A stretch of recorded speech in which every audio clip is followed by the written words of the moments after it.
friends, welcome to the Milk and Honey YouTube channel. In today's video, we will be making one of these mini change pouches. This is a great scrap-friendly project. I have a few examples here of some fun prints and stitching designs.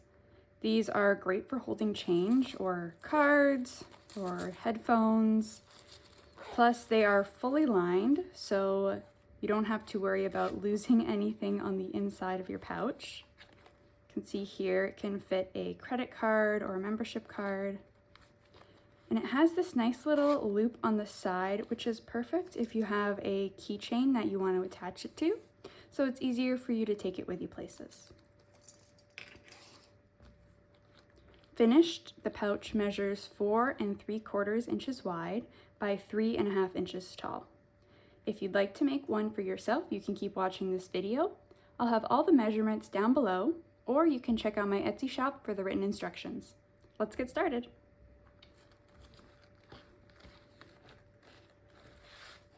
Beginning with print A, you will need to cut out 2 pieces that measure 5.5 inches wide by 2 1/4 inches tall for the exterior cotton.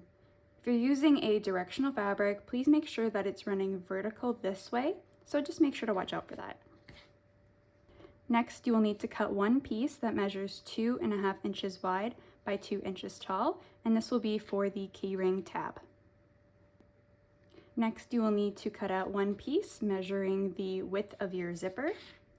This is what I mean by that. So it is the width of my zipper by 2 1/4 inches wide.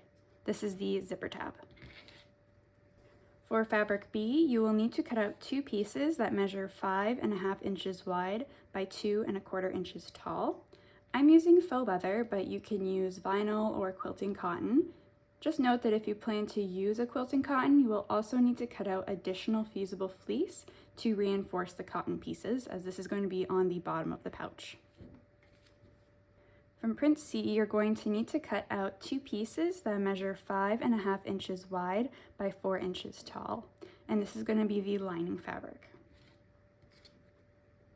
Next, you will need to cut out 2 pieces of fusible fleece that measure 5.5 inches wide by 2 1/4 inches tall. And if you are using cotton for fabric B, you will also need to cut out an additional 2 pieces of the same measurement. I'm using Pellon's SF987F interfacing. And finally, you will need 1 4 3/4 inch number 3 nylon zipper with 1 zipper pull. And I'm using a zipper by the meter that I got at my local craft store. Now that everything is cut, we're going to begin with the first step.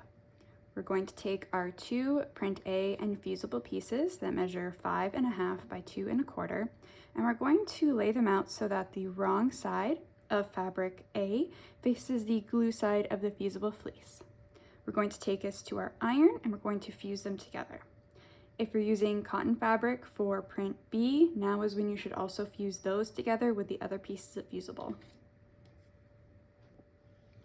After it's fused, you can leave them how they are, or you can add some decorative quilting lines. For this pouch, I really like the way that 30-degree lines look, so that's what I'm going to do. So if you just flip over, I've already marked my quilting lines here. So I'm going to take this to my machine and I'm going to quilt them. So now that these are quilted, we can move on to our next sewing step. We're going to take our 2 quilted pieces along with our print B pieces that measure 5.5 by 2 1/4, and we're going to lay them so that the 5.5 inch side meets up with the 5.5 inch side of the quilted piece. If you're using a directional fabric, just make sure that print A is facing so the top is here and the bottom is here. So we're going to flip the print A piece so that the right sides touch print B. And I am just going to use a quilting clip to keep these together. And you're going to sew a 1/4 inch seam allowance on the 5.5 inch edge for both pieces. Next, we are going to open and fold the seams toward print A, and we're going to sew a top stitch over print A to keep everything nice and flat, and we'll do that to both pieces. So now that these have their top stitch, we can move on to our keyring tab. We're going to take our 2.5 inch by 2 inch piece of fabric A, and I've already ironed mine, but we're going to take this to the iron. We're just going to fold it in half like this and then press it, and then you're going to open it up, and then taking the 2 inch sides, you're just going to bring them in to meet with that center crease, and then you'll iron it again, and then finally you will fold it one more time like this, and then you'll iron this, and then you can put a little clip or a pin in it to hold it in place, and you're going to sew a top stitch on both sides of the 2.5 inch edge. So to attach this tab, we're just going to fold it in half so that the raw edges are touching. I'm just going to press it with my hand like this, and I'm going to pick which join piece I want to be the front. I picked this one, and then you're going to decide if you want the tab to be on the right or the left hand side. I prefer the left, so I am just going to align the raw edge of the tab with the front piece, and I'm going to make sure it is centered between the join right here. And I'm just going to use a clip to put it in place, and I'm going to sew a stitch down close to the edge. To make sure that it's not more than 1/4 inch, otherwise you will see it. Moving on to the zipper, we need to find the side it closes towards. I like to think of my zipper pull like an arrow. So when I look at my pull, this flat side is where it opens to, and the pointed side is where it closes to. So this is the side that we're going to separate it. So I'm just gonna put my nails, my fingers into there and pull it apart just like this. Next, we are going to take our print a zipper tab and our zipper, and we're going to place it so that the wrong side of the zipper faces the right side of the fabric, just like this. Then we're going to take this to our machine and sew a 1/2 inch seam allowance. Next, we're going to take the zipper tab and flip it over so you see the right side of the fabric. We're going to flip the zipper over. We're going to fold this edge in to meet the end of the zipper tape. And then we're going to fold it one more time so that it cases the end of the zipper. We're going to take this to the machine and sew a top stitch close to the edge here to secure everything in place. So now we're going to take our joined front and back pieces, and using a marking pen, we're just going to mark 1/2 inch in from the top edge of both of the pieces. So I've already marked this one here and here. So just like this, I'm going to mark 1/2 inch.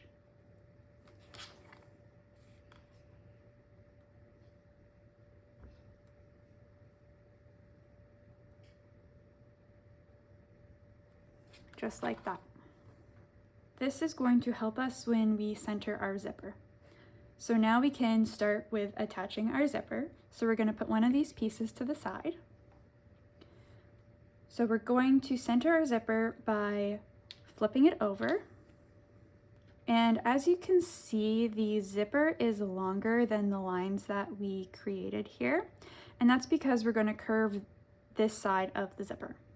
So to do that, what we're going to do is rotate the zipper tape like this so that the teeth are parallel with the short edge of the pouch. So we're going to line up the teeth with the line that we marked. We're going to take this to the machine and just put a couple stitches right here close to the edge to keep it in place. So now that we've secured this edge here, what we're going to do is rotate the zipper so the tab lines up with the marking that we made on the right side, like this. And we'll just sew a couple stitches here to secure it in place. Now that it is attached on both sides, what we're going to do is just line it up with the edge like this, and I put a clip here. And when you get to here, I just create a little fold. It naturally wants to make a fold once this is all flat here. And then I point it to be parallel with the rest of the edge here like this.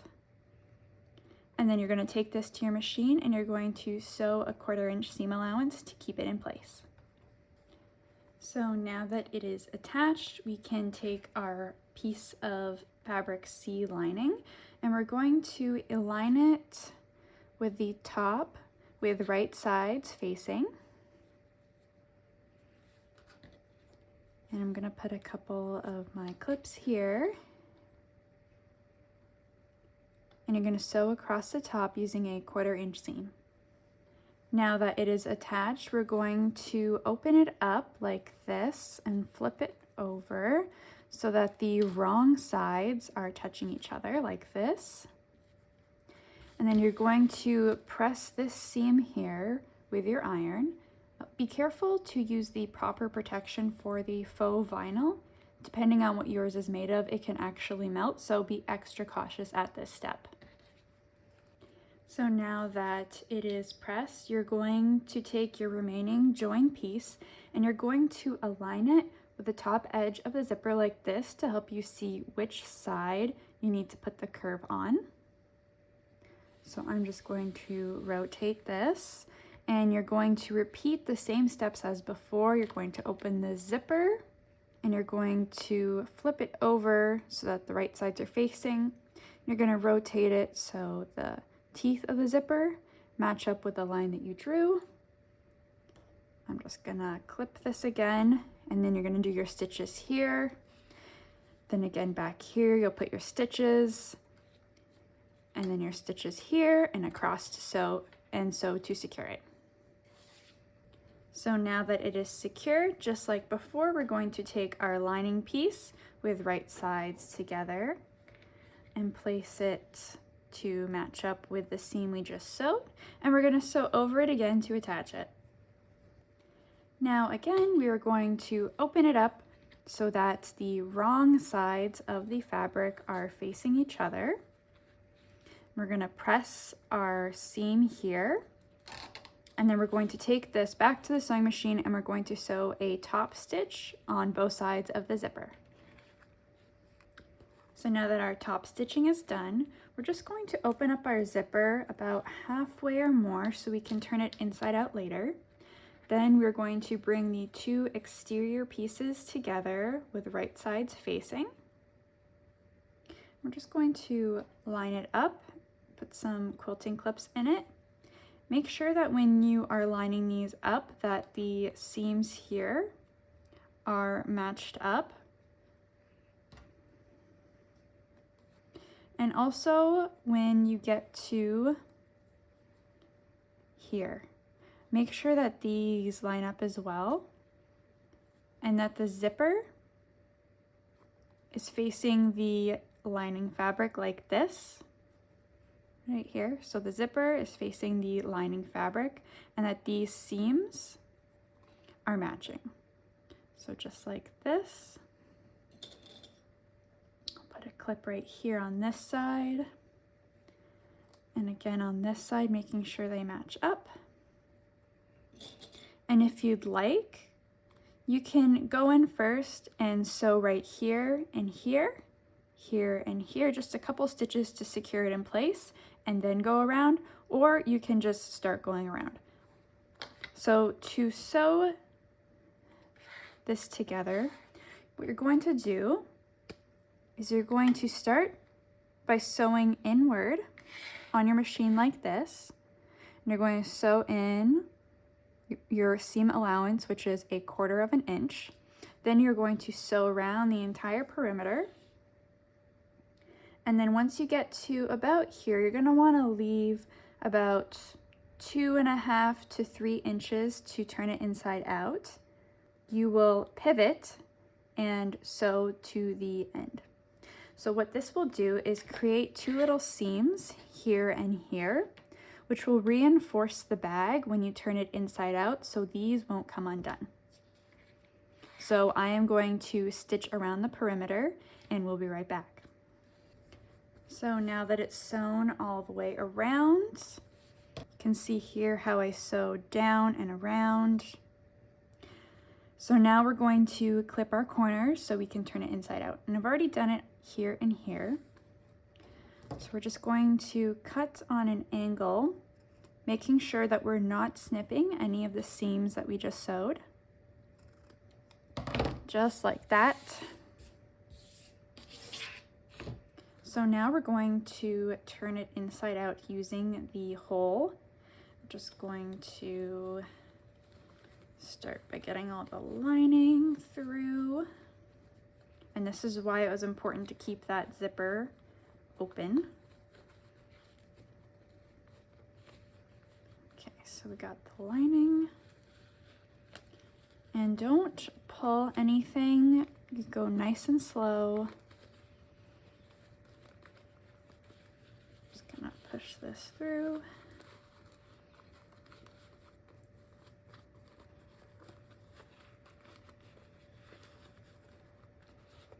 So I am going to pull this lining out. I'm just gonna put my index finger inside. I'm gonna look for the corner with my thumb here. And I'm gonna pinch my fingers together.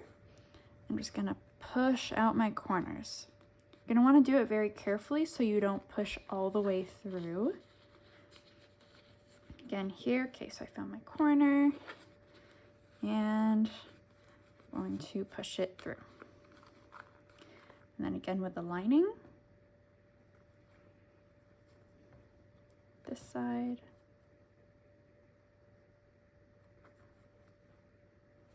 So now we're going to close up the hole. So you're going to take it over to the iron and you're just going to fold it in to match the seams here. Just give it a quick press and then sew a top stitch to secure it. So now our top stitch is done and we can put our lining back into the pouch. And there you have it, your very own change pouch. I hope that you really liked today's tutorial. If you did, please make sure to like the video and to subscribe to my channel. I love making patterns like this and posting free content, so the best way you can support me is by hitting that like button and subscribing to the channel. Thanks so much for watching.